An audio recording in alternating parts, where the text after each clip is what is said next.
Hello, you're listening to a preview of a premium episode of Blocked and Reported. This one concerns a couple of pretty amazing meltdowns at LGBT venues, let's say. Katie tells me about them. A lot going on. You're going to want to hear the whole thing. To do so, go to blockedandreported.org and become a premium subscriber. In the meantime, hope you enjoy the preview. Hello, Jesse. Hey, Katie. I would like to discuss something in a delicate, tactful way, even more delicately and tactfully than usual. Is that okay with you? Do I have your consent? You have my consent, but not my faith. How about that? That's sort of the guiding ethos of this podcast. We both consent to podcasts with one another while the faith half of the equation is shaky. Lacking. There's something I get. Very atheist podcast. Last I checked, we're journalists. I mean, we're lots of things. We're entertainers, dog moms, performers, dancers, actors. Among those other titles, we're journalists. So I get weirdly annoyed when people make the same dumb critiques about journalists or about journalistic outlets. Someone will make a ridiculous complaint about outlets, and people will correct them and be like, that's not how journalism works. And it never makes any headway because people just refuse to understand how journalism works. So I want to complain about a specific thing without raising that specific thing. Do you think I can pull this off? Do you have faith in me? No. Okay. At certain major outlets, there's a divide between the news and opinion side. And, you with me so far? Do you agree so far? I'm with you. Where a story appears is not a statement of like the quality of the story or faith in the story. It has to do with like, first of all, you can't jump between the two sides if you're at one of these few remaining newspapers that recognize this distinction between news and opinion. So if you usually write for opinion, you can't write for news. If you usually write for news, you can't write for opinion. I actually know this because we're not doing any proper nouns here, but at one such outlet I've written for, at one point I had to discuss with them, but the potentially writing on the news side when I read on the opinion side, blah, blah, blah. It's a no-no, right? It's a firewall. Right. So if you go online and you see really experienced journalists, some of them with decades of experience, complaining that a given story was in opinion rather than news or news rather than opinion at one of these big legacy outlets, it's not just that it's a bullshit complaint, it's a bullshit complaint, and the journalists in question should know better because they've been in journalism a while. And it's just this really annoying shot to take at journalists and media outlets when a lot of shots people take at journalists and media outlets are fair, but this is just dumb and people should stop doing it. Did I do a good job? Do you think anyone knows what I'm talking about? Yes, Jesse. I think anyone who has been on Twitter in the last 24 hours knows what you're talking about. And this is not to say anything about the veracity of any particular article, especially an article that has some more dogmatic claims. But your point is, and this is a valid one, is that the fact that any given article has appeared in the opinion section does not inherently mean that it is less truthful or less fact-checked even than an article that appeared in news. Opinion writers write for opinion, news writers write for news, and never the twain shall meet some places. Yeah, it's just there's so many legitimate grounds on which to critique certain outlets, or all outlets really, to be like, oh, this was a column, it should have been a news. Like that's not how it works at all. Did you see the? Oh God, don't say it! Don't say it. No, I'm talking about awards. Pulitzers, as you like to call it, the Pulitzers. Pulitzer, Pro Publica. Yeah. Pro Publica. Did you see that once again? We were. Not, I like Pro Publica. I don't know why we were not nominated once again. Well, there's a lot of talk about anti-Semitism. What is and isn't anti-Semitism for a podcast as great as ours that is co-hosted by one Jewish person and one person with a Muslim with a Jewish last name to not even get a nom nom nom. I mean, maybe it'll be like talk about anti-Semitism. Maybe it'll be like the Julie Brown story. In like 10 years, we'll get a special recognition. I did see that Azim Ghoreshi's audio series for podcast on youth gender medicine that did it win an award or nomination? It did? Yeah, it either won or got a nomination. How did you miss this? I don't know, but I am. Blue Sky was not happy about this. Dude, that is awesome. How did you not know this? This was like a week ago. I don't know. I've been traveling and stuff. All right. That is really great. Let me double check this. No, I'm looking at it right now. Did they win or finalist Azim Ghoreshi and Austin Mitchell of the New York Times? So she lost for The Protocol. Loser. Oh right, because they list the winners. Oh right, well this was the one Pablo Torre one of. I don't even know how the different categories work, but Yeah, that's great. That's how far you are from winning a big award, is you don't even know how the categories work.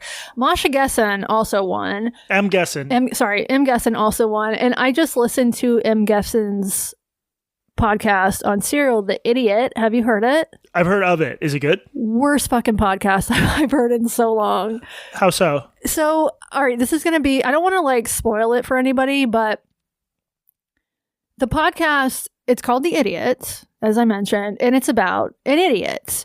And you might think that there would be some complex, like it's a, I think, 6-part series. And the story itself is quite interesting. It's about one of Marsha Gessen's cousins who was a con artist and a shitty man. You keep saying Marsha, their name. I'm sorry. His or their name is M. M. Gessen's cousin. The level of disrespect. You ask me in private to call you K-Dog, and I agree to do that. And then you won't extend that same courtesy to others, K-Dog. So M-Dog has this cousin who's just a like shitty guy, legal problems, terrible husband, James Fishback? kidnaps his children from his wife. Well, spoiler. Then you're venturing into spoilers. Well, that's it. It's like in the first series. But this is the thing about the show. And just if anybody's going to listen to this, just like you might want to fast forward 30 seconds or not.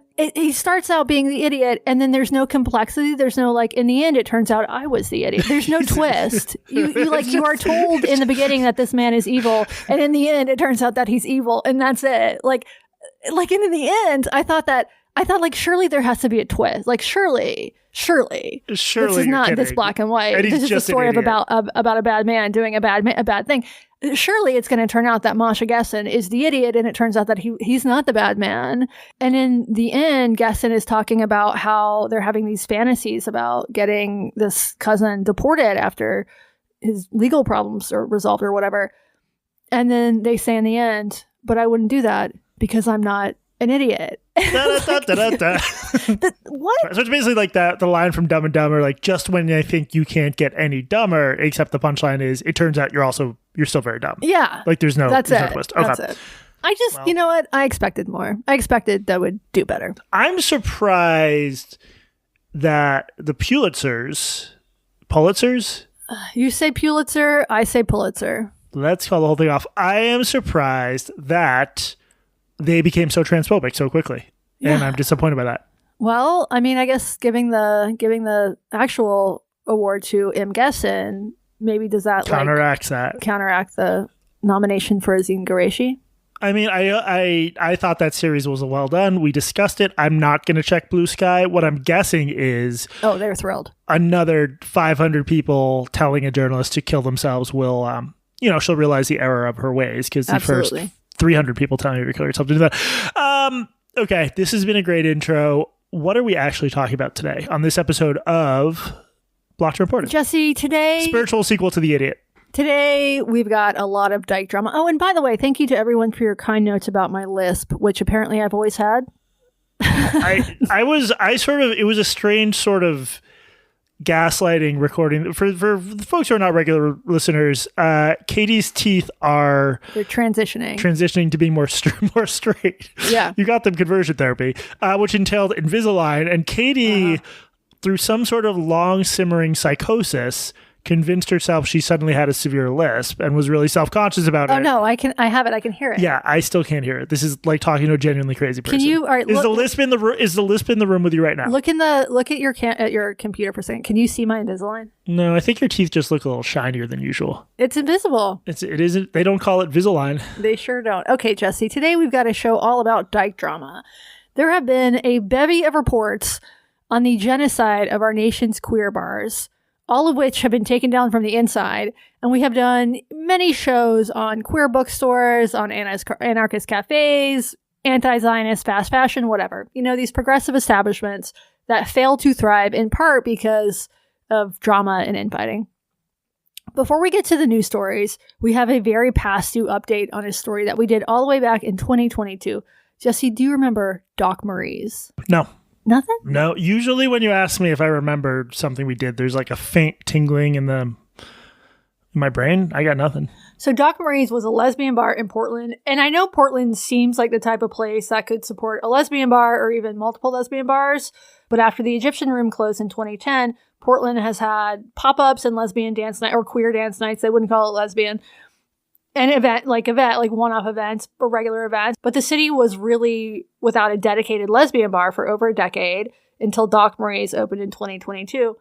And Portland is a very lesbian city, so there was a lot of anticipation for this place, that this place was filling a need. So it was open for all of one night before there was a staff revolt over allegations of racism, sexual harassment, manipulation, transphobia, other sins, and the staff formed a collective, that means a group chat, and they demanded that the owners immediately transfer ownership of the bar to the staff. Is this ringing any bells? Now I remember, because it was like day two. It's pretty funny, but you work there one day, it's mine now, bitch. And then you're like, give it to me. I want it. Yeah. But what happened with Doc Marie's? So the bar did close temporarily after the revolt. There were some issues, there was water leaking and stuff. They were having some infrastructure issues. So they did close down. They fixed some shit. And you will be shocked to hear that the owners did not, in fact, hand their business over to their employees. Capitalist pigs. They actually lasted for 3 whole years until announcing their closure in October last year. So honestly, pretty good run for a Dyke bar. Is the scene for gay men still alive and well in Portland? Okay, so there are 0 lesbian bars in Portland, and there are 6 gay man bars in Portland, if that tells you anything. And this isn't to say that gay men bars don't have drama. They do. There's some drama happening at a gay bar in Seattle right now over allegations of sexual assault on the part of a party promoter. But gay men... that's not... that's not drama? That's not drama. That's an alleged crime. And you're lumping it in with But it's playing out over TikTok, so I consider that drama. I think you're being homophobic, but I can't quite pin it down. you know that silly gay man drama, just rape. Okay, continue, Katie. But my point is, gay man drama doesn't tend to result in bars literally shutting down as often as it does Dyke bars. And a lot of Dyke bars have shut down in recent years, not just because of infighting, of course. I don't want to pretend that every one of these establishments is failing because their employees and or owners and or clientele are psychotic. Doc Marie's didn't close because of the failed coup. They failed for the reasons most bars and restaurants closed. They didn't have enough money. It's a tough business to be in. And despite the fact that the population of lesbians or queer women has grown, the demand for Dyke bars has not. And there are many reasons for this, Apps make it easier to meet people, so you don't necessarily need to go to the bar to get laid.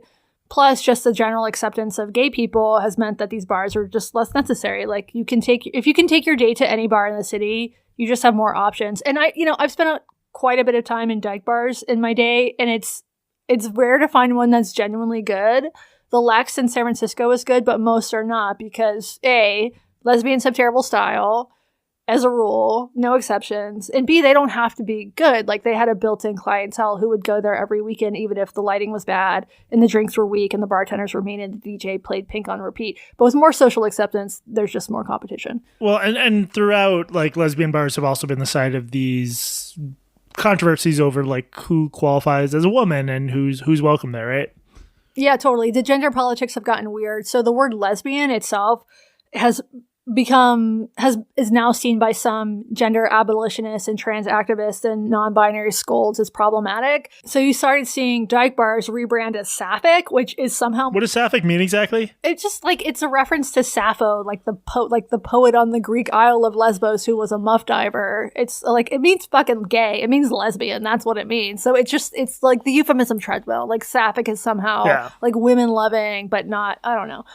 And this doesn't happen at gay male spaces. They're not rebranding as a Killian despite the best efforts of some Tumblr users. It just doesn't happen. So there was that tension and controversy over who is welcome in lesbian bars, and this has led some bars and venues to just reject the label. So this isn't new. This isn't in the last 5 years. This goes on way older than that. But when I lived in Durham, North Carolina, I lived there for 5 years, and there was a lesbian bar. But my friends and I considered it very stodgy and lame and uncool, and we hung out at the queer bar, which was basically the same, except there were, we drank PBR instead of Michelob, and there were men in line for the women's bathroom. So there's that factor too, like women rejecting the term, lesbians themselves rejecting the term lesbian. And then there's the rise of online social justice movements. This means that any aggrieved employee or former employee or customer can post a call out. And as you'd expect, queer communities often, hear that a bar owner was, choose one, racist, transphobic, homophobic even, and bam, you've got a boycott on your hands. So that's what we're talking about today. And we've got 2 case studies, one in Philadelphia and one in Denver.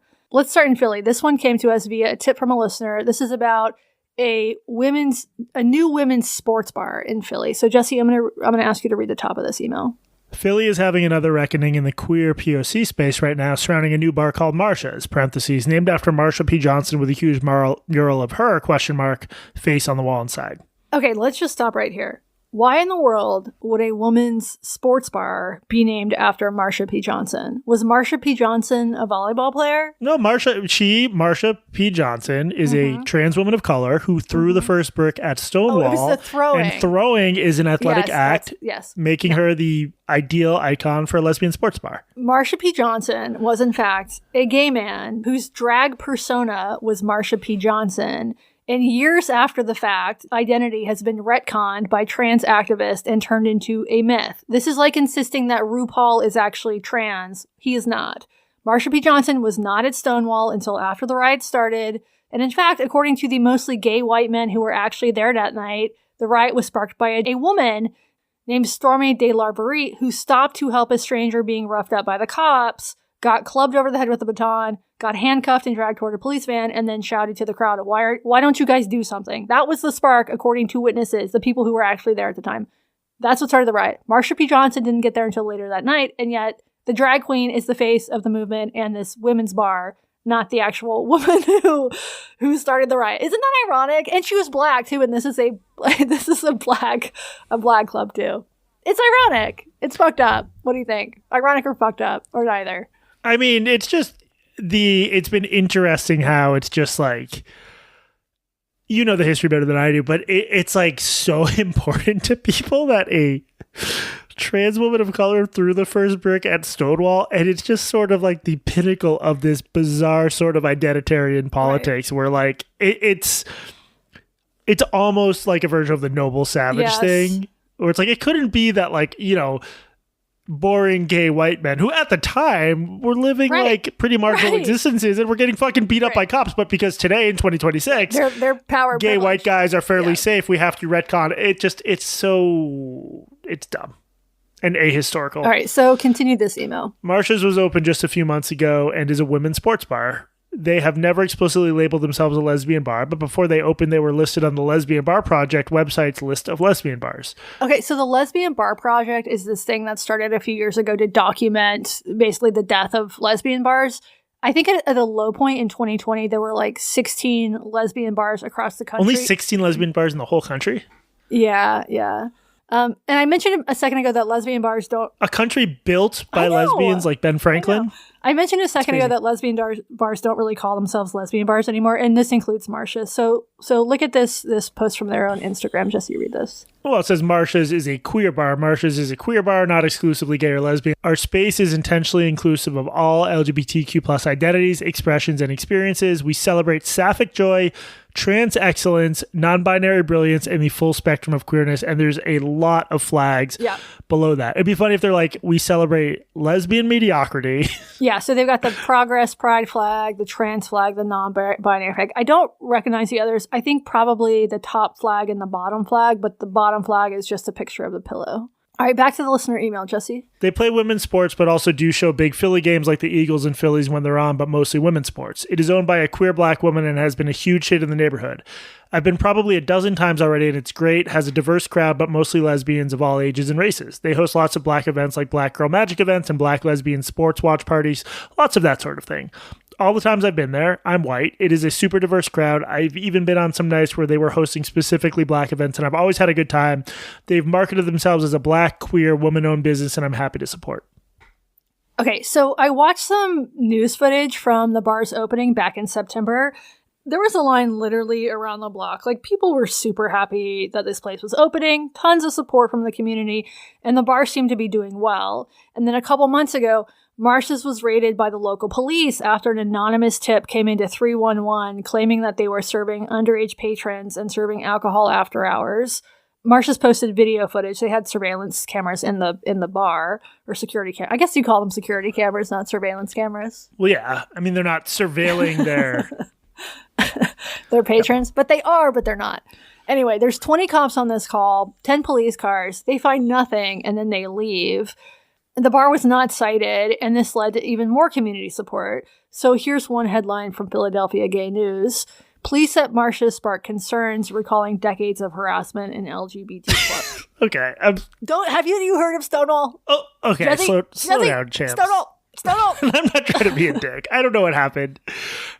I'm sorry. Can we just in 2026, the probability that the cops who showed up, half of whom were probably lesbians, that there's any chances bore any resemblance to I mean, the shit that whatever. I don't even know what to begin. The shit that happened to openly gay people, it was like raids, fucking like people's lives being ruined. This is not, I don't think this recalls decades of harassment at LGBTQ plus bars, unless there's something you're not telling me. Anytime gay people are asked to follow the law. But to be clear, it does not look like they weren't following the law. No, I know. Yeah. But look, anytime there is a trans person or a black person or a queer person is harmed, this recalls decades of violence. Right. Except in this case, it sounds like the only harm was brief inconvenience brief inconvenience, then they got a bunch of support from the community. Right.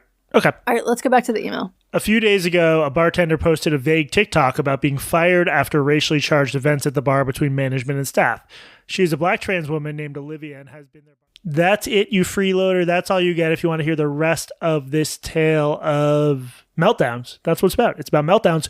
Blockedreporter.org. Become a premium subscriber. Thank you for listening. Hope you enjoyed the preview. Bye.